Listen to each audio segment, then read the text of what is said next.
In Hope Rises, a man with nothing left to lose goes undercover inside a global crime empire, only to question everything he thought he knew about revenge, truth, and himself.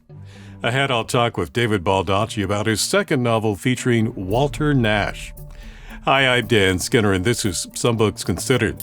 David Baldacci is one of the most widely read thriller writers in the world and a global best-selling author with more than 200 million books sold. He joins us to talk about Hope Rises, the second book in his Walter Nash series. David, welcome to Some Books Considered. Hey, great. It's great to be back. Now, this is the second book in your saga of Walter Nash. So for those who maybe haven't had the opportunity to read the first book, tell us about Walter. Who is he? Walter Nash is a businessman. He's unlike a lot of my other characters. He's never been in the military or never been part of an agency, never fired a gun in anger, never lifted a weight. But he's been really good at business. So he works for this firm in investments. The only blight on his life is he's been estranged from his dad for most of his life. Nash has a wife and a daughter. They live in a wonderful home. Beginning of Nash Falls, his father has died from Agent Orange exposure in Vietnam. Nash goes to the funeral, and his father's best friend gets up and trashes Nash at the eulogy in front of everyone and kind of just destroys him. And Nash goes home, and late that night, he's out in his backyard trying to process all this. And then an FBI agent approaches him and gives him a choice. He tells Nash that the firm he's been working for all these years, where he's made all this money, is actually a criminal organization. And Nash can, one, help them bring it down. And if he does, Nash will lose everything he has. Or two, not help them bring it down, and he will lose everything he has. So those are his choices. And he really has to reinvent himself going forward. And he goes through a lot of adventures and loses a whole lot in Nash Falls, has to change his life, become someone else. And now at the beginning of Hope Rises, his name is Dillon Hope. He's, cut all his hair off. He's bulked up. He's got tats all over him. You can't recognize the guy as Walter Nash.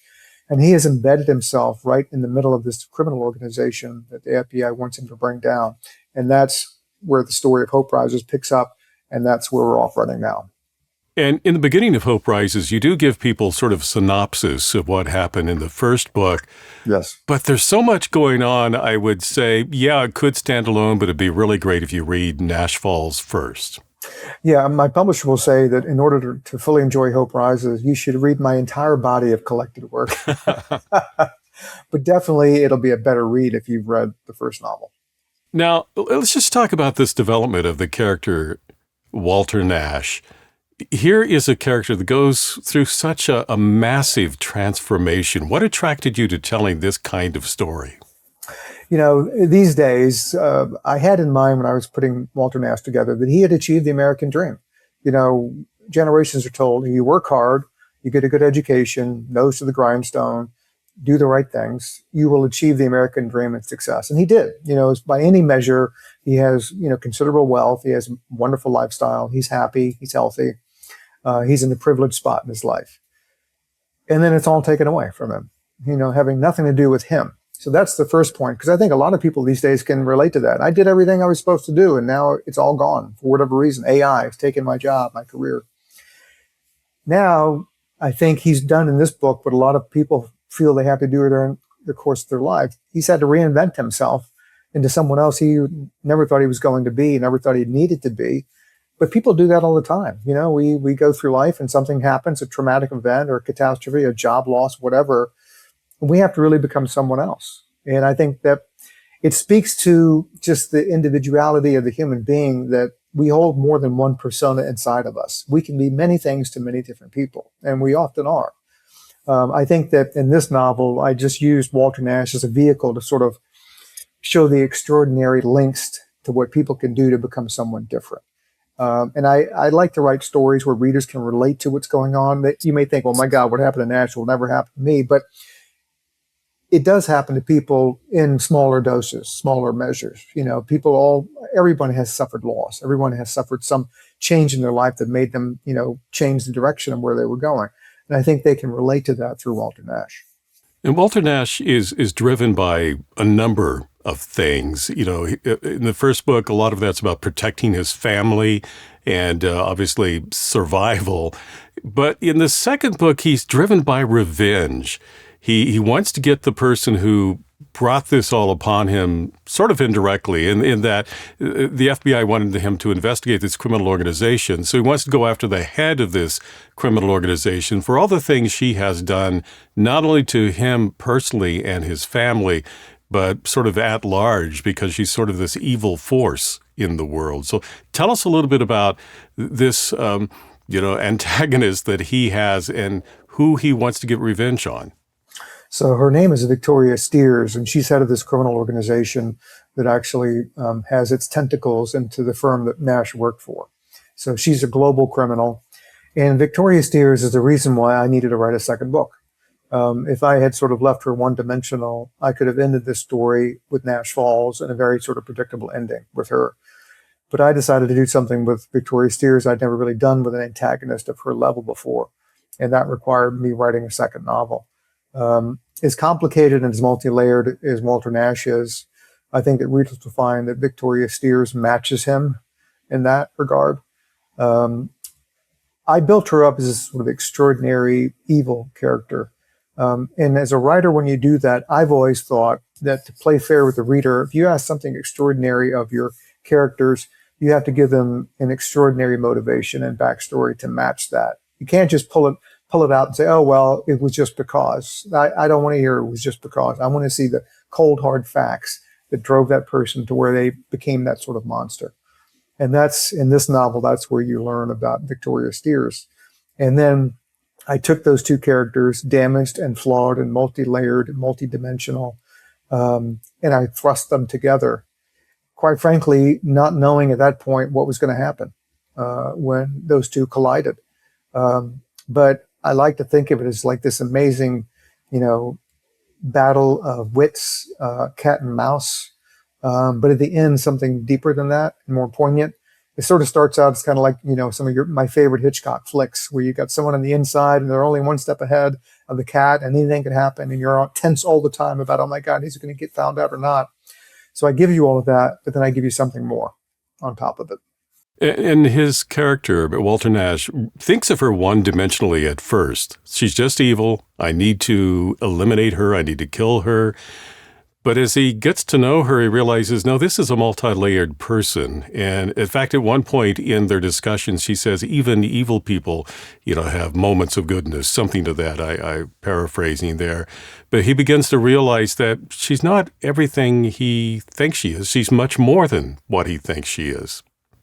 And the reason I sort of put that together the way that I did, I wanted that paradigm to show people, look, you can make snap judgments about people all you want. And in this day and age, when it's like we only have 7 seconds to size up someone before we have to move on to someone else, I want people to understand that never believe that you can understand somebody meeting them one time or being told something about them by someone else and just accepting it as true. And yes, am I speaking about all the stuff you read online? If you hear it 3 times, it must be true, even though they could be 3 lives told together. Yes, I am addressing that. The only way you get to know someone is to spend time with them through thick and thin, through good times and through bad times, to see exactly who they are. People are complicated. They are very complicated, and you cannot figure them out in 1 or 2 meetings. And Nash needed a long time with Victoria Steers before he was able to sort of unravel that and see what was inside. One of the things that happens to both of these characters are really messed up family relationships. I mean, Walter has a bad relationship with his father when he was alive, and Victoria has a very bad relationship with her mother.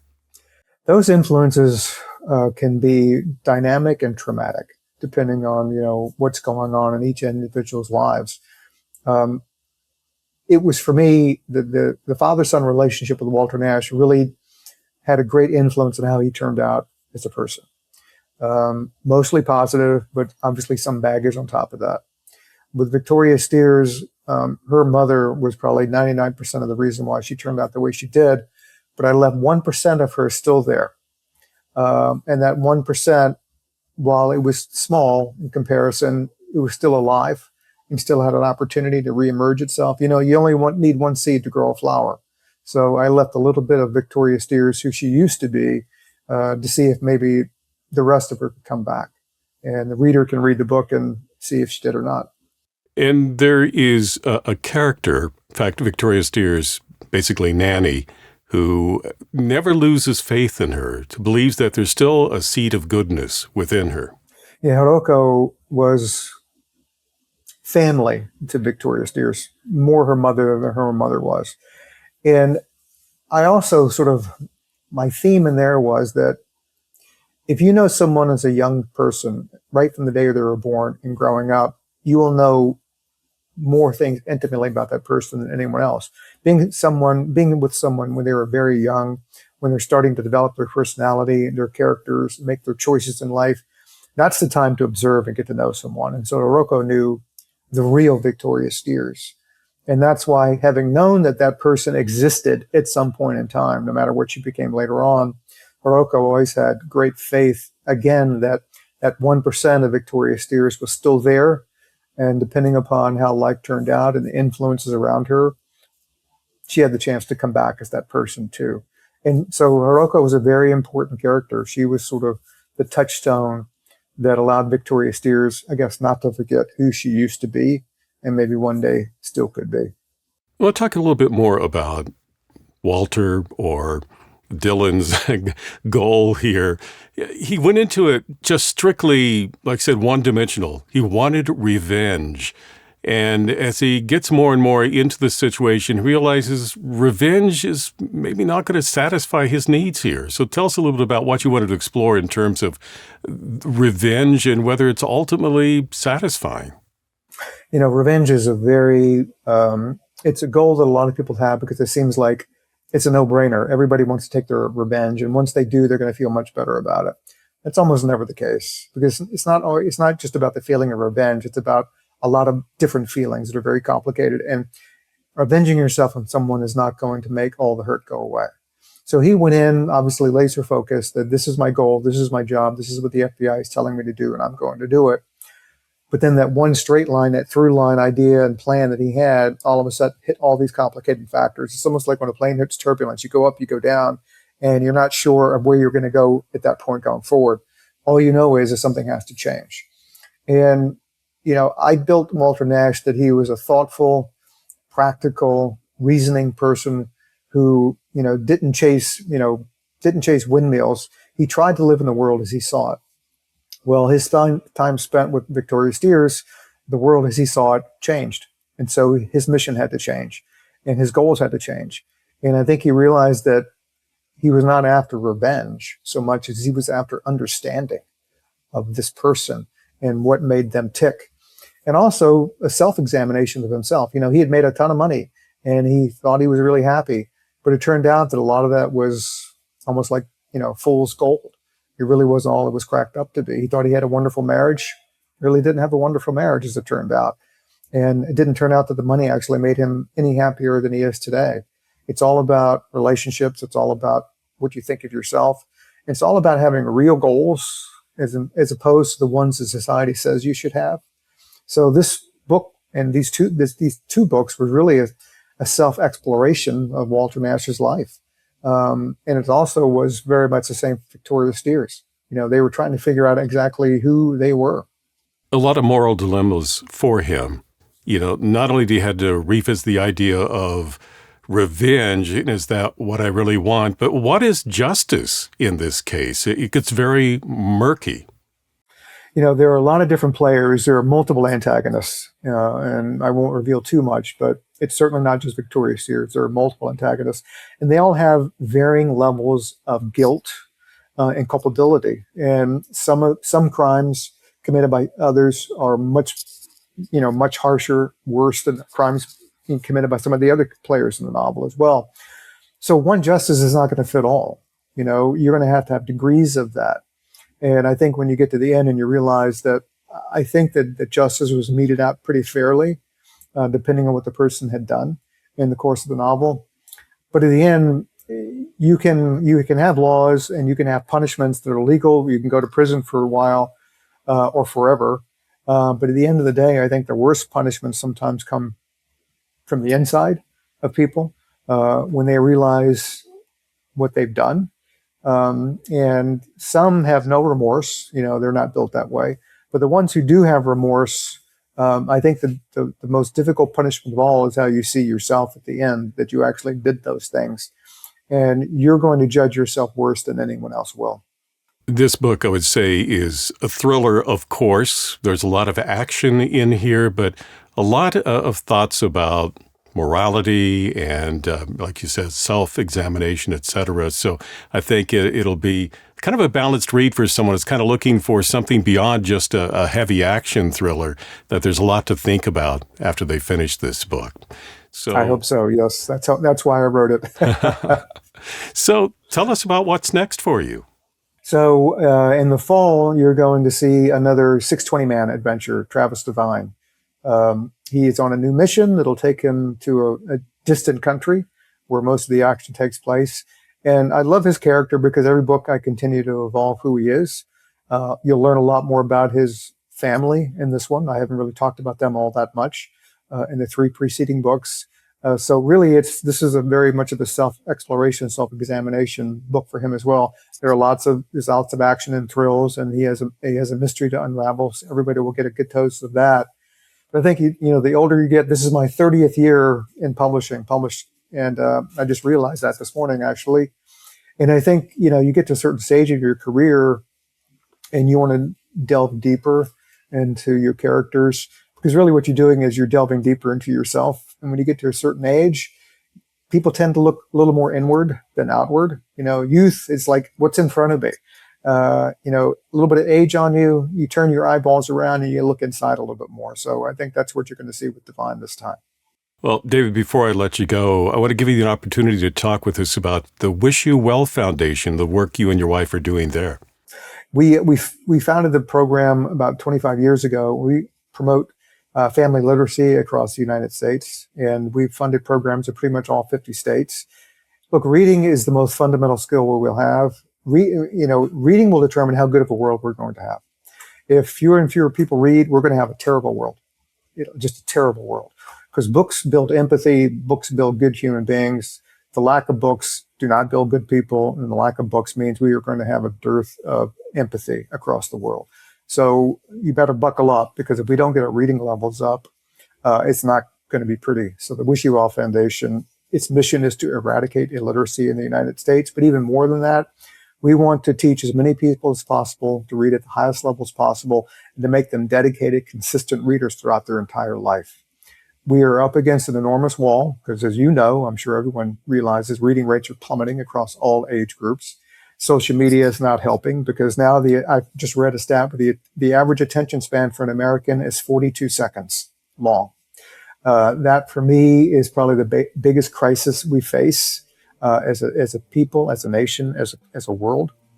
So we are doing everything we can to try to turn that around. And I always tell everybody, if you know someone who doesn't read, make it your mission to turn them into a reader, and then keep going. Well, this current novel is Hope Rises. It's by David Baldacci. David, thank you very much for talking with me today. Always enjoy it. Thank you. If you'd like to purchase Hope Rises, I've placed a link for you in the description below. If you enjoyed this conversation, please subscribe, like, and click on the bell so you know when I post new interviews. Meanwhile, here are 2 more books you might find interesting. I'm Dan Skinner. Thank you for watching this edition of Some Books Considered.